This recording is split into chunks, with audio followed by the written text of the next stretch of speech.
Hello guys, good evening. I hope you all are doing good and your preparation is also going good. So today we are starting our third lecture of past prelim series. तो हमने कल question number 50 तक कर लिया था and today we will start from question number 51. Okay, but one request is there before starting this session.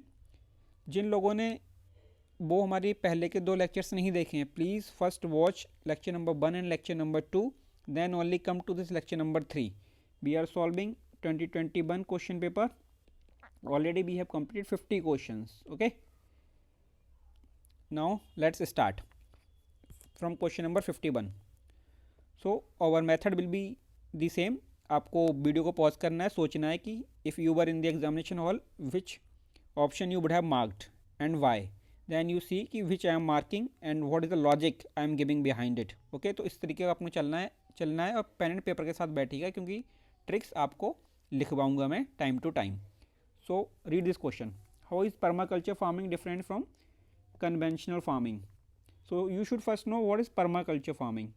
So permaculture farming is a sustainable farming. If you know is sustainable farming, उसमें क्या रहता है, हम minimum input डालते हैं बाहर से, ठीक है, और ये सेल्फ सस्टेनेबल रहता है कि उसमें सारी चीज़ें अंदर से ही होंगी और इनपुट बाहर से बहुत कम डाला जाएगा. उसमें ही हमारा हाउस होगा, सस्टेनेबल हाउस बना होगा, वहीं पे हमारे जानवर होंगे, मतलब एनिमल हस्बेंड्री भी वहीं पे होगी, वहीं पे हमारा ऑर्चार्ड होगा, वहीं पे रेन वाटर हार्वेस्टिंग करेंगे हम, और क्रॉप का ही यूज़ करके हम मल्चिंग वगैरह करेंगे, वहाँ पे सारी चीज़ें रहती हैं. ठीक है, अब क्या है कि ये बता रहा है कि how it is different from conventional chemical farming. Permaculture farming discourages monocultural practices, but in conventional chemical farming monoculture practices are predominant. True, ठीक है, क्योंकि नेचुरल तरीके से फार्मिंग होगी तो ये डिस्करेज करता है मोनोकल्चर को. तो ठीक है, ये वाला पहला वाला ऑप्शन हमारा ठीक है. Second, conventional chemical farming can cause increase in soil salinity. True, अगर ज़्यादा फर्टिलाइजर आप डाल दोगे या ज़्यादा इरीगेशन करोगे तो सॉइल सैलिनिटी की प्रॉब्लम आती है, ये हमने पढ़ा है, तो ये भी ठीक है. And no such formula is observed in permaculture farming. True, क्योंकि नेचुरल तरीके से हो रही है, सस्टेनेबल फार्मिंग है. Conventional chemical farming is easily possible in semi arid regions, but permaculture farming is not so easily possible in such regions. इसके लिए देखते हैं, practice of mulching is very important in permaculture farming but not necessarily so in the conventional farming. ठीक है, देखो तो हमारे क्या है कि फर्स्ट और फोर्थ वाला तो ठीक है ही है, ठीक है, और फर्स्ट सेकंड और फोर्थ वाला तो ठीक है, तो यहाँ से हो जाएगा. ठीक है, मैं आपको बताता हूँ कि थर्ड वाला गलत कैसे है. देखो, conventional chemical farming is easily possible in semi arid regions, ठीक है, but permaculture farming is not so easily possible. भाई क्यों नहीं होगा, सोचो आप. देखो, पर्माकल्चर फार्मिंग मैंने आपको बताया ये सस्टेनेबल फार्मिंग है. अब सस्टेनेबल फार्मिंग ऐसा कैसे हो सकता है कि एक एरिया में पॉसिबल हो और सेमी एरिड एरिया में पॉसिबल ना हो? जब हम वहाँ पे रेन वाटर हार्वेस्टिंग कर रहे हैं तो वहाँ पे पॉसिबल क्यों नहीं होगा सेमी एरिड रीजन में? जब मल्चिंग हम वहाँ पे कर रहे हैं तो वहाँ पे पॉसिबल क्यों नहीं होगा? और वैसे भी एक बात और याद रखिएगा आप कि यूपीएससी जब किसी नए कंसेप्ट की ऐसे बात करता है जो कि बड़ी प्रोग्रेसिव स्टेप होता है या सस्टेनेबल स्टेप होता है, तो उसमें उसके नेगेटिव को नहीं शो करेगा वो जल्दी. It will focus on the positive sides of it. ठीक है, तो इसे सस्टेनेबल फार्मिंग जब ये है पर्माकल्चर फार्मिंग, तो उसमें ये नहीं दिखाएगा कि सेमी एरिड रीजन में नहीं हो सकता. हो सकता है सेमी एरिड रीजन में ही वो. ठीक है, बनने का ये मेजर ड्रॉबैक होने के कारण थे. ठीक है, तो इस तरीके से आपको सोचना है. Progressive technologies, progressive ideas they will always be shown in the positive light by the UPSC. ये आप चाहें तो लिख लें अपने पॉजिटिव साइड में ट्रिक्स में जाके कि progressive technologies, progressive ideas will mostly be shown in the positive light. Again I am repeating, please write this trick on the positive side. Progressive ideas and progressive new technologies will mostly be shown in positive light. ठीक है, now come to question number 52. With reference to palm oil, consider the following statement. Palm oil tree is native to Southeast Asia. Palm oil is the raw material for some industries producing lipstick and perfumes. True, possible है, क्योंकि ये क्या बोल रहा है, देखो broad term है, it is using broad term. It will be hard to deny it, कि पाम ऑयल यूज़ किया जाता है रॉ मटेरियल की तरह कुछ इंडस्ट्रीज़ में जो कि लिपस्टिक एंड परफ्यूम बनाती हैं. बिल्कुल किया जाता होगा. ठीक है, तो इसमें ट्रिक लिख लो, एक पॉजिटिव साइड में लिखना है इस ट्रिक को पॉजिटिव साइड में लिखो, statements which are hard to deny, which are difficult लिखो, statements which are difficult to deny और to prove wrong are generally correct. तो you can not deny that easily कि ये रॉ मटेरियल की तरह use किया जाता है पाम ऑयल हमारी कुछ इंडस्ट्रीज़ में जो कि लिपस्टिक और परफ्यूम को प्रोड्यूस करती हैं। Next, palm oil can be use to produce biodiesel, yes again here possibility is there, good possibility is there, again it is hard to deny, तो ये वाला भी ठीक होगा, सेकंड और थर्ड तो ठीक होंगे ही होंगे। ठीक है, देखो फर्स्ट वाले को थोड़ा देख लो आप, palm oil is native to South East Asia. I am asking you one thing, palm oil का लार्जेस्ट प्रोड्यूसर कौन है? कमेंट कीजिए नीचे, पाम ऑयल का लार्जेस्ट प्रोड्यूसर कौन है? इधर Indonesia, Malaysia, these are the, और ये कहाँ पे? साउथ ईस्ट एशिया में। अब एक ट्रिक लिख लो ज्योग्राफी में, नेगेटिव साइड में लिखना, in geography generally largest producer are not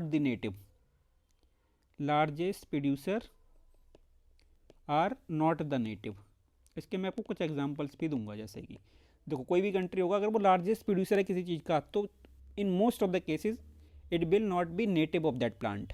example, who is the largest producer of tea? China, but China is not native, means this tea is not native to China, it is native to Australia. ऐसे ही who is the largest producer of coffee?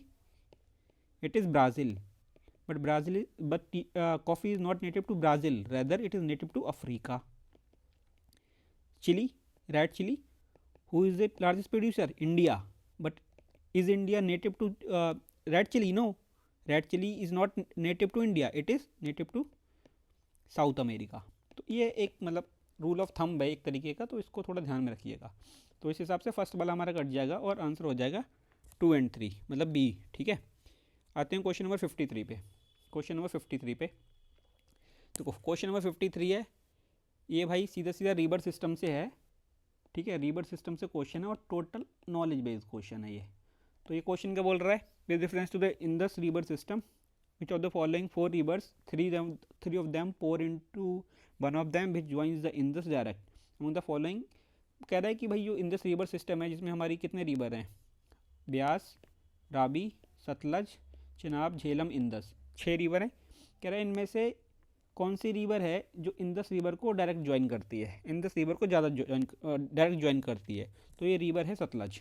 ठीक है, अगर याद करने का trick आपको बताऊं तो IS, नो इस्लामिक स्टेट्स वाला IS नहीं, यहाँ से I for Indus, S for Sutlej. तो सतलज जो है डायरेक्टली ज्वाइन करती है इंदस रिवर को। ठीक है, तो नॉलेज बेस है, इसमें ज़्यादा ट्रिक लगेगी नहीं, पता है तो पता है, नहीं पता तो नहीं पता। ऐसी क्वेश्चन 54 है, ये हमारा नॉलेज बेस्ड क्वेश्चन है। If you know this please mark it, if you don't know then skip. ठीक है, ऐसे क्वेश्चनों में ट्रिक्स नहीं लगा सकते, अगर पता है तो पता है, नहीं पता तो नहीं पता। With reference to India, Didwana, Kuchaman, Sargol, Khatu are names of the they are saline lakes. Okay, next question फिर से रिवर सिस्टम से। देखो ये क्वेश्चन है नेक्स्ट वाला, फिर से रिवर सिस्टम है। देखो रिवर सिस्टम को बहुत अच्छे से पढ़ लेना, हर साल 2-3 क्वेश्चन आने हैं ज्योग्राफी में। रिवर सिस्टम इंडिया का बहुत ध्यान से पढ़ लेना और फोकस करना स्मॉल रिवर्स पे।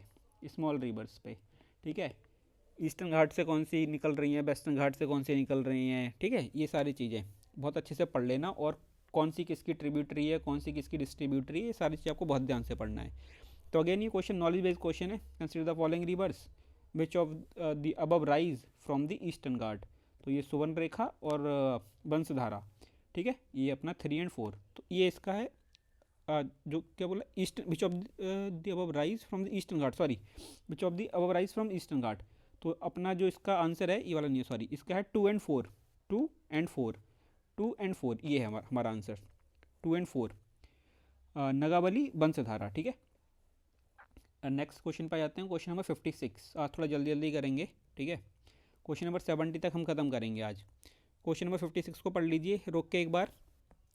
क्वेश्चन नंबर 56 को पढ़ लीजिए रोक के। क्या बोल रहा है? First, the global ocean commission grants licenses for the seabed exploration and mining in the international waters. India has received licenses for seabed mineral exploration. Rare earth minerals are present. देखो पहली बात तो ये क्वेश्चन आया क्यों था? ये current affair में था क्योंकि ये क्वेश्चन, तो मैं आपको बताऊं एक ट्रिक मैंने आपको पहले ही बताई है कि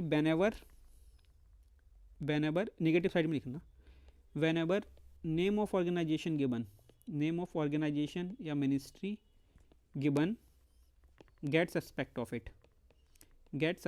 इट, ठीक है, mostly it is given incorrect. Okay, ये करंट अफेयर में था, तो इसका वैसे भी अगर आप उस समय देते एग्जाम तो आपको पता होता। अब की जो सीबेड एक्सप्लोरेशन के लिए, सीबेड एक्सप्लोरेशन माइनिंग के लिए इंटरनेशनल वाटर्स में जो ऑर्गेनाइजेशन है जो इसकी परमिशन देती है वो है इंटरनेशनल सीबेड अथॉरिटी। इसके बारे में पढ़ लीजिएगा प्लीज़, इंटरनेशनल सीबेड अथॉरिटी, इसके बारे में पढ़ लीजिएगा। तो पहला वाला स्टेटमेंट हो जाएगा यहाँ से गलत, ठीक है। अब India has received licences, yes India has received licences, ठीक है। Rare earth minerals are present on the sea floor in international waters. देखो अब यहाँ पे ट्रिक काम कर जाएगी थर्ड वाले में हमारे, वो बता रहा हूँ कैसे ट्रिक काम करेगी। Rare earth minerals are present on the sea floor in international waters, yes possibility बहुत है भाई, पॉसिबिलिटी बहुत है। अगेन कौन सी ट्रिक यहाँ पे काम करेगी? Hard to deny. कैसे सोचो यार, जो हमारी सी फ्लोर है वो तो बहुत बड़ी है, ठीक है, लाइक 75% जो अर्थ की सरफेस है उस पर तो सी है ना, सी एंड ओशंस आर देयर, 25% पे लैंड है मान लो, ठीक है। एक बार इन फैक्ट्स को चेक कर लेना, लेकिन मतलब सी और ओशंस मतलब ज़्यादा एरिया में है, तो इतने बड़े एरिया में क्या कहीं पर रेयर अर्थ मिनरल्स प्रेजेंट नहीं होंगे? कैसे आप डिनाई कर दोगे? आपने क्या पूरी एकदम सी बेड पूरा देख लिया, 100% कवर कर लिया है? नहीं किया होगा ना, ठीक है। तो थर्ड वाला तो ठीक होगा ही होगा। अब थर्ड वाला अगर आप ठीक कर देंगे तो एक यहाँ से कैंसिल हो जाएगा, और पहले वाले का मैंने बता दिया कि ये अथॉरिटी गलत दी हुई है, तो पहला वाला वहाँ से कट जाएगा, तो आपका जो बचेगा आंसर वो हो जाएगा बी वाला, ठीक है। तो आपका जो आंसर हो जाएगा वो हो जाएगा बी वाला, ये हो जाएगा, ठीक है। अब 57 देखो, 57 है प्योरली ये वाला जो कंसेप्चुअल है, मतलब फैक्चुअल है, अगर आपको आता है तो आता है, नहीं आता तो नहीं आता, और ये तो इजी है, आता ही होगा। Among the following which one is the least water efficient, ठीक है। अब ऐसे मान लो कि which is most water guzzling crop, कि कौन सी क्रॉप है जो सबसे ज़्यादा वाटर लेती है इन सारी क्रॉप्स में से? सबको पता है शुगर केन, ठीक है। शुगर केन, देखो शुगर केन और राइस के बीच में कंपटीशन हो सकता था, लेकिन इसलिए उसने राइस डाला ही नहीं कि फालतू में कंट्रोवर्सी हो, तो शुगर केन उसने डाल दिया सीधे। क्वेश्चन नंबर 58, देखो ये कंसेप्चुअल क्वेश्चन है और फिजिकल ज्योग्राफी से सीधा क्वेश्चन है, ये कंसेप्चुअल क्वेश्चन है। अगर आपको आता है कंसेप्ट तो हो जाएगा, नहीं आता है तो नहीं होगा। फिर भी मैं एक बार आपको I will explain the concept also. In the tropical zone western sections of the oceans are warmer than the eastern section owing to the influence of trade winds. देखो ट्रॉपिकल रीजन आपको पता है, ठीक है, इक्वेटर और ये tropics हो गया आपके, कह रहे इस रीजन में तो वेस्टर्न सेक्शन होगा ओशन का वो वार्मर होता है than eastern section trade winds की वजह से। अब इसके बीच में ट्रेड विंड जो होती है फ्लो कैसे करती है? ऐसे फ्लो करती है, दीज आर ईस्टर्लीज होती हैं यहाँ पे, तो ईस्ट से वेस्ट की तरफ मूव करती हैं। जब ईस्ट से वेस्ट की तरफ मूव करती हैं तो जो हमारा वार्म वाटर होता है ना ओशन का, उसको वो पुश करती है कौन सी साइड में? वेस्टर्न साइड ऑफ ओशन, अब क्वेश्चन क्या बोल रहा है? In tropical zone western side of ocean are warmer, और ये मैंने बता दिया कैसे होता है, तो पहला वाला ठीक हो गया। In temperate zone westerlies make the eastern sections of the oceans warmer than the western sections. कौन से सेक्शन की बात कर रहा है ये बात कर रहा है हमारी टेम्परेट जोन की। तो इसके ऊपर अपना टेम्परेट जोन आ जाएगा इधर मान लो। अब टेम्परेट जोन में कैसे करके फ्लो होती है विंड? इस तरीके से फ्लो होती है, और इसको हम क्या बोलते हैं इसको बोलते हैं वेस्टर्ली। तो वेस्टर्ली क्या करेगी? यहाँ पे जो वार्म वाटर होगा उसको ईस्टर्न साइड में पुश करेगी, और जब ईस्टर्न साइड में पुश करेगी वार्म वाटर को तो क्या हो जाएगा? ईस्टर्न सेक्शन हमारा वार्मर हो जाएगा, ठीक है। तो इसमें दोनों ही हमारे ठीक हैं, इसमें क्वेश्चन नंबर 58 के दोनों ही ठीक हो जाएंगे, आंसर हो जाएगा सी। अब आते हैं क्वेश्चन नंबर 59 पे। क्वेश्चन नंबर 59 देखो, इन the context of India's preparation for the climate smart agriculture consider the following. और यहाँ पे climate smart village approach of India part of project led by climate change agriculture and food security. देखो ये current affair based question है, current affair based question है, और उस समय अगर आप पढ़ते तो इसको आप सॉल्व कर लेते। क्यों? क्योंकि ये जो प्रोग्राम था हमारा, इसका नाम था climate change agriculture and food security, international research programme था। तो ये 2010 से लेकर 2020 तक चला था, ठीक है। तो ये जस्ट 2020 में ख़त्म हुआ था और 2021 में ये क्वेश्चन पूछा, तो करंट अफेयर बेस्ड क्वेश्चन था, और अगर आप उस समय पढ़ते तो इसको आप सॉल्व कर देते, ठीक है।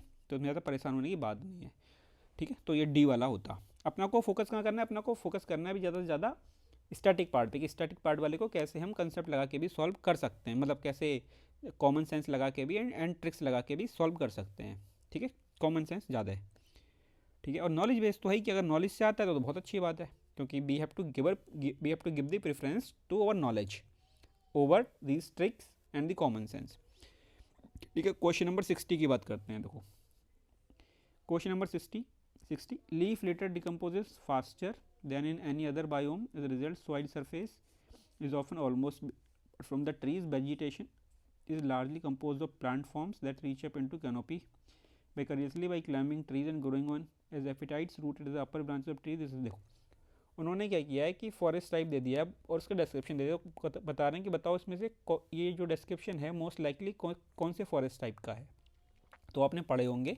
तो एक अगर देखो ये बेसिकली कंसेप्चुअल है, अगर आपको पता है कंसेप्ट अलग अलग टाइप ऑफ फॉरेस्ट के तो ठीक है, और ये अपनी 11th क्लास की फिजिकल ज्योग्राफी में दिया हुआ है तो ठीक है, वरना आपको दिक्कत हो सकती है, लेकिन होगी नहीं। मैं आपको वो भी बता दूंगा कैसे करके ये कर सकते थे। देखो लीव लिटर डिकम्पोजेस फास्टर, तो डिकम्पोजिशन फास्टर कब होता है? डिकम्पोजिशन फास्टर तब होता है जब टेम्परेचर हो हाई, ठीक है। तो ये तो बात समझ में आ गई कि ये गर्म एरिया में होगा, तो कॉनिफेरस तो हो नहीं सकता, कोल्ड एरिया में होते हैं, ठीक है। तो इन तीन में से कोई सा होगा। अब वो कह रहा है कि as a result soil surface is almost bare, ऐसा किस में होता है? ये ट्रॉपिकल रेन फॉरेस्ट में होता है, क्योंकि जब डिकम्पोजिशन फास्ट होता है तो नीचे जो उसकी लीव्स वगैरह गिरती हैं बहुत जल्दी डिकम्पोज हो जाती हैं हाई टेम्परेचर होने के कारण। अब देखो अगला, देखो apart from the trees vegetation largely compose of plant form, trees भी होंगे, प्लांट फॉर्म्स भी होंगे, एपिफाइट्स भी होंगे। तो ऐसी जो लेयर्ड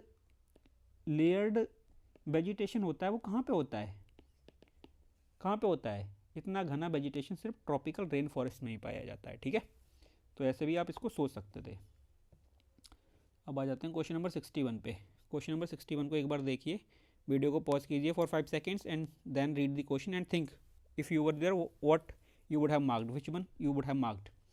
तो it is talking about vegetation of savanna. इसे consist of grasslands with scattered small trees but extensive areas have no trees, ठीक है। ये सवाना वेजिटेशन का डिस्क्रिप्शन दे रहा है। The forest development in such areas is generally kept in check by one or more or combination of some condition, which of the following are such condition। देखो वो क्या बोल रहा है कि सवाना को उसने डिस्क्रिप्शन दिया, कह रहा है सवाना जो होता है ना, ग्रासलैंड्स होते हैं सवाना ग्रासलैंड्स जो हैं उनमें ट्रीज़ बहुत कम होते हैं, स्कैटर्ड होते हैं, कि एक यहाँ पे है तो एक 2 किलोमीटर दूर है। तो कह रहा है कि भाई जो extensive areas have no trees, ठीक है, ट्रीज़ ही नहीं है बहुत बहुत दूर तक। तो उसमें क्या कारण है जिसके वजह से जो फॉरेस्ट डेवलपमेंट नहीं हो पाता है? फॉरेस्ट डेवलपमेंट कब होगा? जब ट्रीज़ होंगे। अब ट्रीज़ नहीं है तो फॉरेस्ट नहीं है। तो क्या कारण है जिसके वजह से फॉरेस्ट डेवलपमेंट नहीं हो पाता है? What are those factors due to which forest development is contained there, ठीक है। अब देखते हैं एक एक करके। देखो सॉइल प्रॉपर्टीज़ यहाँ पे नहीं हो सकता। क्यों नहीं हो सकता? क्योंकि सॉइल इज़ गुड, क्योंकि अगर अच्छी सॉइल नहीं होती तो ग्रास भी नहीं होती, but that's a grass land. तो सॉइल तो अच्छी है, बाकी सॉइल में दिक्कत नहीं है, ठीक है। ये कंसेप्ट आपको पता होना चाहिए। तो फिफ्थ वाला काट दो आप यहाँ से, फिफ्थ। अब है कि देखो 2 कॉमन है, 2 यहाँ भी कॉमन है, 2 यहाँ भी कॉमन है। अब 1, 3 और 4 में से आपको एक गलत करना है। 1, 3 एंड 4 में से देखो या तो 3, 4 ज़्यादा ठीक है या 1 ज़्यादा ठीक है। 3, 4, 2 तो कॉमन है, या तो 3, 4 या 1, ठीक है। देखो रेनफॉल का इम्पैक्ट पड़ेगा ट्रीज पे या नहीं पड़ेगा? पड़ेगा। अगर रेनफॉल अच्छी होगी तो ट्रीज अच्छे होंगे ना, और वहाँ पे अगर रेनफॉल ख़राब है, इतनी अच्छी रेनफॉल नहीं है, तो फिर ट्रीज नहीं होंगे। तो अगर 4 वाला आप ठीक करोगे तो आपका आंसर अपने आप 2, 3 और 4 हो जाएगा।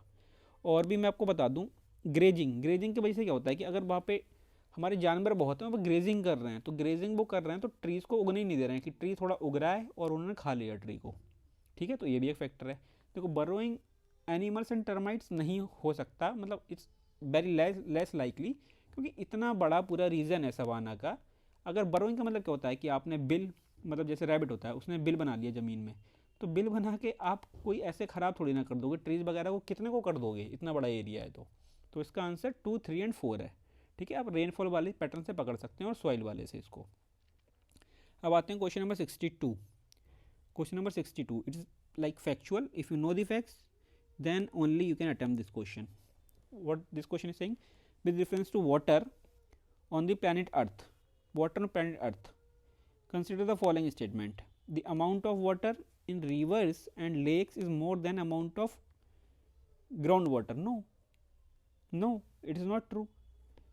मैं बताता हूँ कैसे। देखो, जो टोटल वाटर है उसका approximately 97% is in oceans and seas. ठीक है, ये भी देखो, ये भी क्या कर रहा है, ये भी ओवरऑल वाटर की बात कर रहा है, सिर्फ क्लीन वाटर की बात नहीं कर रहा है। और बाकी जो करीब 3% जो हमारा है ना, वो है क्लीन वाटर। ठीक है, तो ओशन एंड सी का वाटर तो क्लीन वाटर नहीं है ना, वो तो खारा पानी है, सैलाइन वाटर है। तो बाकी 3% वाटर है। अब वो कह रहे थे अमाउंट ऑफ वाटर, अब इस 3% जो हुआ ना, उसमें से approximately 70%, I would say approximately 70% water is in ice caps and glaciers. और उसमें से करीब 29% जो वाटर है ना, वो है ग्राउंड वाटर, मतलब ग्राउंड वाटर। और जो बाकी का बचा आपका करीब 1%, वो है रिवर्स एंड लेक्स। ये आपको फैक्ट्स अगर पता है तो आप इस क्वेश्चन को सॉल्व कर सकते हैं, वरना मुश्किल हो जाएगा क्वेश्चन को सॉल्व करना। ठीक है, अब क्या बोला है, amount of water in the rivers and lakes is more than amount of ground water.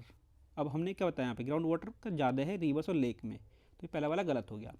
Amount of water in polar ice caps and glaciers is more than amount of ground water. Yes, 70% है वो तो, और ये 29% है, तो ये वाला ठीक है, दूसरा वाला।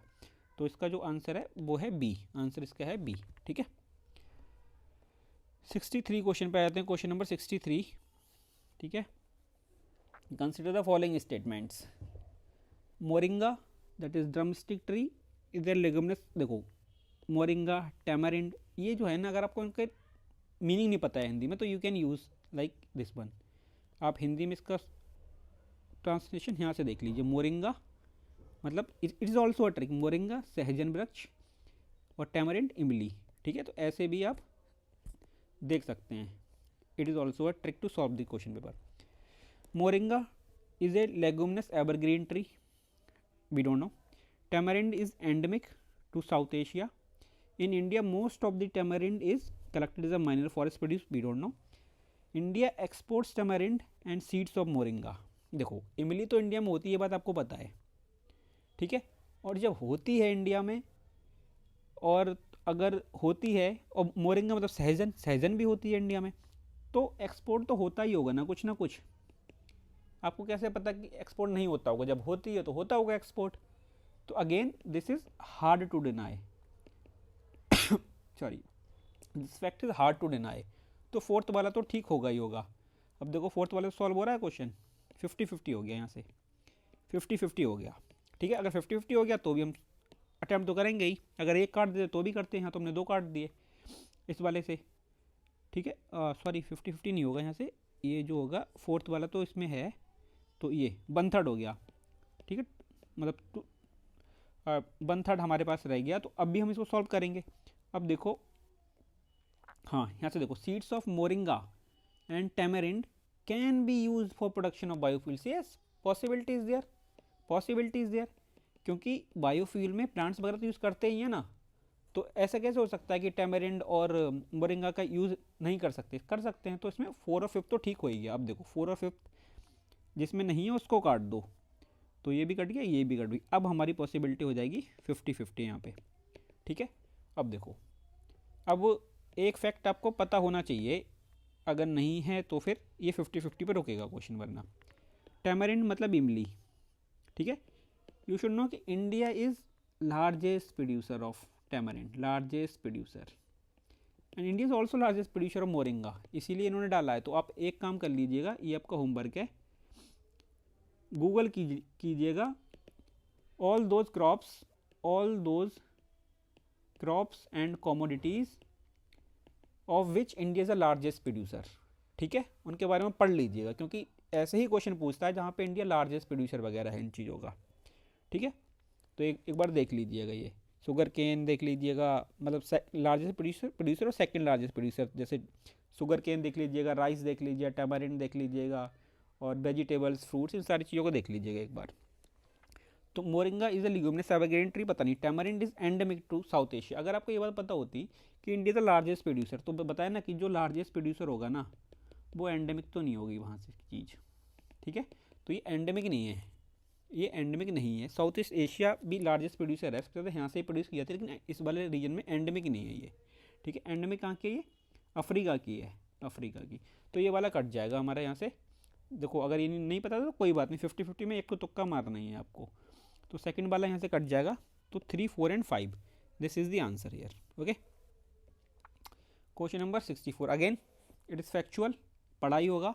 Black cotton soil of India has been formed due to weathering of, क्या है इसका सोर्स, क्या है ब्लैक सॉइल का सोर्स क्या है, sources volcanism, fissure volcanic rock, ठीक है, इसीलिए तो ब्लैक होती है वो, ठीक है। और ब्लैक जो है हमारी सॉइल, उसमें कौन सी, it is most suitable for which crop, बताइए जल्दी से, it is most suitable to which crop, it is for cotton, black soil cotton, ठीक है। और कहाँ ज़्यादा पाई जाती है, वेस्टर्न इंडिया में, महाराष्ट्र में बेसिकली। 65, क्वेश्चन नंबर 65, पढ़िए क्वेश्चन नंबर 65 को, एक बार पॉज कीजिए video for 5 seconds, pause video for 5 seconds and read it. With reference to recent developments regarding recombinant vector vaccines, ठीक है, recombinant vector vaccines, consider the following, genetic engineering का पढ़ देखो। अब ये है साइंस एंड टेक का क्वेश्चन है, और ये प्योरली कंसेप्चुअल क्वेश्चन है, purely conceptual. If you know the concepts then only you can solve this question, otherwise it will be hard to solve this question, ठीक है। मैं फालतू बता दूँ नहीं ये ट्रिक लगती, वो ट्रिक लगती, ऐसा नहीं होता है। अगर आपको पता है यहाँ पे तो ही ये क्वेश्चन सॉल्व होता है, वरना नहीं होता। देखो मैं आपको बताता हूँ कि जो रिकम्बिनेंट वैक्सीन होती है वो क्या होती है। रिकम्बिनेंट इतना समझ में आ रहा होगा, रिकम्बिनेंट तो किन्हीं दो चीज़ों को कंबाइन करना है यहाँ पे, ठीक है, इतना तो आप समझ सकते हो सोच के, मतलब इसको डिकोड करके वर्ड को। अब देखो होता क्या है उसमें होता ही है कि पैथोजन जो होता है ना, पैथोजन का एंटीजन हम लेते हैं यहाँ से और उसको इंजेक्ट कर देते हैं किसी वेक्टर में, और फिर उस वेक्टर को क्या करते हैं, होस्ट में इंसर्ट कर देते हैं। तो फिर मतलब अब के लिए पैथोजन का एंटीजन लिया, उस एंटीजन को किसी वेक्टर में डाला, उस वेक्टर को होस्ट सेल में मतलब होस्ट बॉडी में इंसर्ट करा दिया। तो इस प्रोसेस से मतलब इसकी हेल्प से हम एक वैक्सीन डेवलप करेंगे, ठीक है, कि जो होस्ट की बॉडी होगी फिर वो उसको कैसे करके रिएक्ट कर रही है, ठीक है, फिर जो मतलब कैसे रिएक्ट कर रही है, तो उसको जब इंसर्ट करा दिया तो मेमोरी बन जाएगी, मेमोरी बनेगी तो वैक्सीन किस कंसेप्ट पर काम करती है, vaccines work on the concept of memory, ठीक है, मेमोरी डेवलप कराई जाती है ताकि दोबारा से अगर वो वेक्टर आपके बॉडी में जाता है तो उसके आपकी बॉडी लड़ने के लिए तैयार हो जाए उसके, ठीक है। तो इसमें जेनेटिक इंजीनियरिंग की जाती है, yes genetic engineering is done here, why, because here you are taking pathogens antigen then putting in vector and then vector is going in the host body. तो थोड़ा देखो रिकम्बिन अगर बर्ड डिकोड से आपको थोड़ी हेल्प तो मिल जाती है कि रिकम्बिनेंट, तो यार कंबाइनिंग टू थिंग्स, कि किसी की एक चीज़ ली होगी किसी की दूसरी, तो you can think of okay genetic engineering में भी तो ऐसे ही होता है कि किसी का एक का जीन लिया, मतलब पार्टिकुलर जीन लिया, उसको किसी दूसरी बॉडी में डाल दिया और उसके हिसाब से करेक्टरिस्टिक्स उसके चेंज कर दिए गए। तो यहाँ से आप सोच सकते थे, तो पहला वाला ये हो जाएगा correct. Bacteria and viruses are use as the vectors, मैंने बताया कि भाई इसमें बैक्टीरिया वायरस को यूज़ कर सकते हैं क्योंकि एज अ वैक्टर, क्योंकि उसके अंदर एंटीजन डाला जाएगा, तो ये वाला भी ठीक है, तो उसके दोनों ठीक थे। इन the context of hereditary diseases consider the following statement. देखो ये प्योरली कंसेप्चुअल क्वेश्चन है, अगर आता है तो आता है, otherwise you can not mark it. Passing of mitochondrial diseases from parent to child can be prevented by mitochondrial replacement therapy, mitochondrial replacement therapy. Either before और आफ्टर इनवर्टो फर्टिलाइजेशन, ठीक है, true. A child inherits mitochondrial disease entirely from the mother, true. देखो यहाँ पे ये मत सोचना कि यहाँ पे आ गया एक्सट्रीम वर्ड तो फिर ये गलत हो जाएगा, नहीं, it's a fact, it's a fact कि mitochondrial disease comes from the mother only, ठीक है, फादर से नहीं आती। तो इसके दोनों के दोनों ये ठीक है। अब देखो देखो मैंने बताया था ना कि अगर नॉलेज है तो knowledge you have to give preference to the knowledge then the tricks come. तो नॉलेज मेरे को अगर इसकी है कि mitochondrial disease transfers from the mother only तो वो ठीक होगा, वरना फिर अगर उस कंसेप्ट को मारोगे, ट्रिक मारोगे तो गलत हो सकता था ये क्वेश्चन। इसका मतलब ये नहीं कि ट्रिक को छोड़ देना, नहीं, ट्रिक को छोड़ना नहीं है, जहाँ नहीं आता है ट्रिक को यूज़ करो। हो जाएंगे कितने क्वेश्चन गलत हो जाएंगे, तो अगर मान लो 5-6 क्वेश्चन गलत हो गए कोई बात नहीं, अगर उसके वजह से आपके 15-20 क्वेश्चन ठीक हो रहे हैं तो ठीक है। Bollgard 1 and Bollgard 2 technologies are mentioned in the context of, ये तो आपको पता ही होगा यार, Bollgard 1 and Bollgard 2 technologies are mentioned in the context of, कहाँ पे पढ़ा है आपने, जेनेटिक मॉडिफिकेशन, किस चीज़ का, बीटी कॉटन का, ठीक है, colonial developing genetically modified crop plants, हाँ, जेनेटिकली मॉडिफाइड क्रॉप प्लांट्स, कौन सा क्रॉप प्लांट यहाँ पे था, बीटी कॉटन, बीटी कॉटन, ठीक है। इन दी, अब देखो ये थोड़ा जो ये बड़ा कंसेप्चुअल सा क्वेश्चन है और ऐसे क्वेश्चन को आप छोड़ भी सकते हो, फिर भी मैं आपको समझा दूंगा ये क्वेश्चन कैसे करके, मतलब क्या कंसेप्ट है इसका। इन प्रेशर कुकर, इन प्रेशर कुकर, ठीक है, यहाँ से काटता हूँ मैं, इन pressure cooker temperature, in pressure cooker temperature at which food is cooked, temperature at which food is cooked depends mainly upon which of the following। देखो प्रेशर कुकर है, इस प्रेशर कुकर में किस टेम्परेचर पे खाना बनेगा वो किस चीज़ पे डिपेंड करता है, तो मैं आपको बता दूं वो जो डिपेंड करेगा ना वो करेगा प्रेशर पे, इट डिपेंड्स ऑन प्रेशर। तो आपको देखना है कि क्या चीज़ है, क्या वो चीज़ें हैं, वो कंपोनेंट हैं जो प्रेशर को डिसाइड करेंगे कि प्रेशर कितना हो कुकर में। Area of the hole in the lid, lid मतलब सीटी जो होती है ऊपर प्रेशर कुकर की, yes, area of the hole in the area of the hole in the lid, yes, it will depend on it, why, because if suppose hole is big then उससे steam बहुत जल्दी बाहर चली जाएगी, then pressure will go down, ठीक है, pressure will go down। अगर उसमें होल छोटा है तो pressure will go high, pressure will go high and this pressure will decide the boiling point of the food, ठीक है, boiling point मतलब temperature, temperature of the flame, no, temperature of the flame will not decide it, ठीक है, temperature उसका कुछ भी हो flame को उससे डिसाइड नहीं करेगा, क्योंकि because temperature will not decide the pressure, temperature will not decide the pressure. Weight of the lid, yes, it will decide, why, if lid is heavy, if lid is heavy then it will take so much time to get uplifted, so it will give more time to build the pressure। if lid is heavy it will take more time to lift up, so pressure जो होगा बहुत high हो जाएगा, ठीक है, और फिर boiling point पे वो इम्पैक्ट डालेगा। और लिड आपकी बहुत अगर हल्की है तो बहुत जल्दी ऊपर चली जाएगी, जिसके वजह से प्रेशर आपका डाउन चला जाएगा तुरंत। सो 1 and 3, 1 and 3 will be the answer year, 1 and 3 will be the answer year. अगर नहीं आता तो कोई बात नहीं, अगर आप मतलब ये कंसेप्ट नहीं पता तो छोड़ सकते थे आप इस क्वेश्चन को। वैसे भी सारे क्वेश्चन अटैम्प्ट नहीं करने हैं ना, बट 85 की प्लस मान के चलो कि इतने क्वेश्चन आपको अटैम्प्ट कर रहे हैं। Consider the following, bacteria, fungi, virus, which of the above can be cultured in artificial synthetic medium. ऐसे मान लो कि बैक्टीरिया, फंजाई और वायरस में से किसको हम लैब में बना सकते हैं, किसको लैब में बना सकते हैं। देखो लैब में आप उसको ही बना सकते हैं जो इंडिपेंडेंटली सर्वाइव कर सके, इंडिपेंडेंटली सर्वाइव कर सके। हम क्या करते हैं, एक सेल लिया और सेल को ऐसा एनवायरनमेंट प्रोवाइड करवाया लैब में कि वो सेल ग्रो करना शुरू कर दे, ठीक है। तो वो सेल तभी ग्रो करेगा जब इंडिपेंडेंटली सर्वाइव कर सके outside the body of the host. आपको पता है कि वायरस है वो लिविंग थिंग भी है, नॉन लिविंग थिंग भी है। कैसे, if it is inside the body of the host then it acts as living being, while if it is outside the body of the host it is non living being, ठीक है। तो virus को हम lab में cultivate नहीं कर सकते, क्यों, कल्चर नहीं कर सकते, क्यों, because it can not survive independently, okay. So anything which can not survive independently you can not develop that thing, you can not culture that thing in the lab. So bacteria और fungi को ही आप कर सकते हैं क्योंकि वो living being है, और इसको नहीं कर सकते आप, वायरस को, जिसमें थर्ड है तो उसको काट दो, तो 1 and 2 will be the answer, 1 and 2 will be the answer. One request here कि please if you are enjoying this session please subscribe the channel और कमेंट प्लीज़ ज़रूर कीजिएगा कि ये सेशन आपको कैसे लग रहे हैं. And anything you want me to change, your any suggestion is there, please suggest that thing in the comment section. ठीक है, और लाइक भी कीजिएगा वीडियो को. ये लास्ट क्वेश्चन है, क्वेश्चन नंबर 70.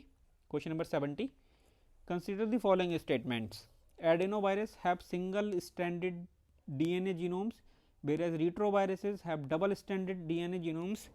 देखो, two facts are there. I said कि two or more facts are there in single statement. In single statement, then most probably that will be incorrect. ठीक है, ये थी ट्रिक जो मैंने आपको कल बताई थी ऑलरेडी. एक दूसरी ट्रिक भी ऐसे में बता देता हूँ कि अगर दो फैक्ट्स ऐसे दिए हुए हैं and they are matching, like इस मैचिंग ना, adenovirus single strand, DNA genome double strand, ठीक है, दो को मैच करा रहा है, तो in such cases mostly facts are interchanged.